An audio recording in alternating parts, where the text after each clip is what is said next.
Vous avez sûrement créé de l'ammoniac en laboratoire à partir de la décomposition thermique du chlorure d'ammonium ou de la réaction entre l'ammonium et les ions hydroxydes.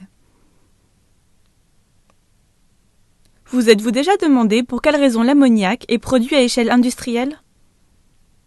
Dans cette leçon, nous allons étudier le procédé Haber pour produire de l'ammoniac, développé au cours de la Première Guerre mondiale par Fritz Haber et Karl Bosch.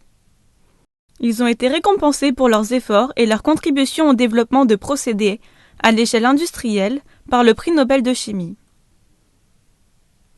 Le procédé Haber est le procédé industriel pour la synthétisation de l'ammoniac à partir de l'hydrogène et de l'azote.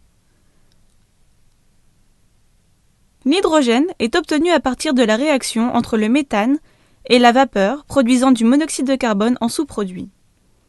L'hydrogène produit à partir de cette réaction réagit également avec l'oxygène contenu dans l'air, produisant de l'eau et de l'azote. Souvenez-vous que l'air contient 77% d'azote.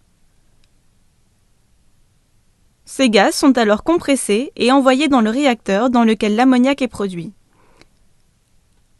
Les gaz sont refroidis et l'ammoniac est liquéfié, prêt à être récupéré. L'hydrogène et l'azote n'ayant pas été utilisés sont recyclés en retournant dans le réacteur. Étudions à nouveau cette réaction. Notez qu'il s'agit d'une réaction réversible et que la réaction réactive vers produit est exothermique. Le procédé Haber utilise le principe de Le Chatelier afin de maximiser la production d'ammoniac tout en gardant à l'esprit les coûts de fonctionnement et de production. Le principe de Le Chatelier nous dit qu'augmenter la pression favorise la partie contenant le moins de moles, dans notre cas, la production d'ammoniac. Il serait logique d'effectuer cette réaction sous très haute pression. Mais nous ne devons pas oublier que cela coûte très cher de construire et de faire fonctionner une usine pouvant supporter de telles pressions. Ainsi, on utilise un compromis, une pression de 200 atmosphères. Gardons le principe de Le Chatelier à l'esprit. Selon vous, quelles sont les conditions optimales de température pour maximiser la production d'ammoniac? Mettez la vidéo en pause, le temps d'y réfléchir, et reprenez lorsque vous êtes prêt. La réaction réactive vers produit étant exothermique, il serait logique d'effectuer cette réaction à basse température. La solution de compromis est une température de 400 à 450 degrés, ce qui n'est pas très bas, mais pas très élevé non plus. Si l'on utilisait une température basse, le taux de réaction serait très faible car la réaction exothermique serait favorisée. Cela prendrait également beaucoup de temps avant que l'équilibre ne soit atteint.